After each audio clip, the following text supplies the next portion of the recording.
Matthieu, chapitre 9. Jésus étant monté dans une barque, traversa la mer et alla dans sa ville. Et voici, on lui amena un paralytique couché sur un lit. Jésus, voyant leur foi, dit au paralytique, « Prends courage, mon enfant, tes péchés te sont pardonnés. » Sur quoi, quelques scribes dirent au-dedans d'eux, « Cet homme blasphème. » Et Jésus, connaissant leurs pensées, dit, « Pourquoi avez-vous de mauvaises pensées dans vos cœurs? Car lequel est le plus aisé de dire, « Tes péchés sont pardonnés » ou de dire, « Lève-toi et marche » ? Or, afin que vous sachiez que le Fils de l'homme a sur la terre le pouvoir de pardonner les péchés, « Lève-toi, dit-il au paralytique, prends ton lit et va dans ta maison. » Et il se leva et s'en alla dans sa maison. Quand la foule vit cela, elle fut saisie de crainte, et elle glorifia Dieu qui a donné aux hommes un tel pouvoir. De là, étant allé plus loin, Jésus vit un homme assis au lieu des péages et qui s'appelait Matthieu. Il lui dit, « Suis-moi. » Cet homme se leva et le suivit. Comme Jésus était à table dans la maison, voici beaucoup de publicains et de gens de mauvaise vie vinrent se mettre à table avec lui et avec ses disciples. Les pharisiens virent cela et ils dirent à ses disciples, « Pourquoi votre maître mange-t-il avec les publicains et les gens de mauvaise vie ?»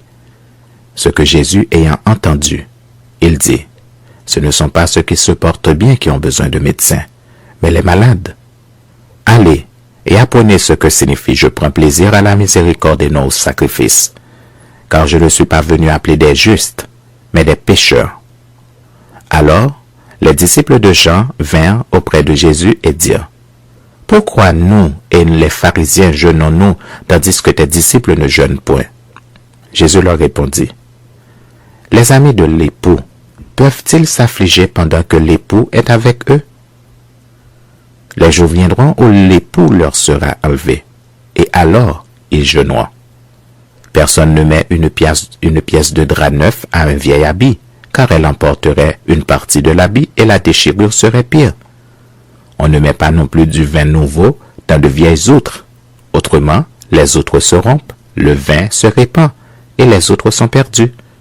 Mais on met le vin nouveau dans des outres neuves, et le vin et les outres se conservent. » Tandis qu'il leur adressait ces paroles, voici un chef arriva, se prosterna devant lui et dit, « Ma fille est morte il y a un instant, mais viens, impose-lui les mains et elle vivra. » Jésus se leva et le suivit avec ses disciples. Et voici une femme, atteinte d'une perte de sang depuis 12 ans, s'approcha par derrière et toucha le bord de son vêtement, car elle disait en elle-même, « Si je puis seulement toucher son vêtement, je serai guérie. » Jésus se retourna et dit en la voyant, « Prends courage, ma fille, ta foi t'a guérie. » Et cette femme fut guérie à l'heure même. Lorsque Jésus fut arrivé à la maison du chef et qu'il vit les joueurs de flûte et la foule bruyante, il leur dit, « Retirez-vous, car la jeune fille n'est pas morte, mais elle dort. » Et il se moquait de lui. Quand la foule eut été renvoyée, il entra, prit la main de la jeune fille, et la jeune fille se leva. Le bruit s'en répandit dans toute la contrée. Étant parti de là, Jésus fut suivi par 2 aveugles qui criaient, « Aie pitié de nous, fils de David. » Lorsqu'il fut arrivé à la maison, les aveugles s'approchèrent de lui et Jésus leur dit, « Croyez-vous que je puisse faire cela? » « Oui, Seigneur, » lui répondirent-ils. Alors il leur toucha leurs yeux en disant, « Qu'il vous soit fait selon votre foi. » Et leurs yeux s'ouvrirent. Jésus leur fit cette recommandation sévère pour une garde que personne ne le sache. Mais dès qu'ils furent sortis, ils répandirent sa renommée dans tout le pays. Comme ils s'en allaient, voici on amena à Jésus un démoniaque muet. Le démon ayant été chassé, le muet parla.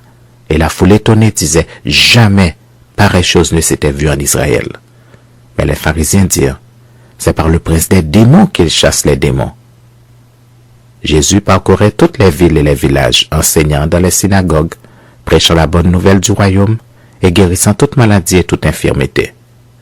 Voyant la foule, il fut ému de compassion pour elle parce qu'elle était languissante et abattue comme des brebis qui n'ont point de berger. Alors il dit à ses disciples, « La moisson est grande, mais il y a peu d'ouvriers. Priez donc le maître de la moisson d'envoyer des ouvriers dans sa moisson. »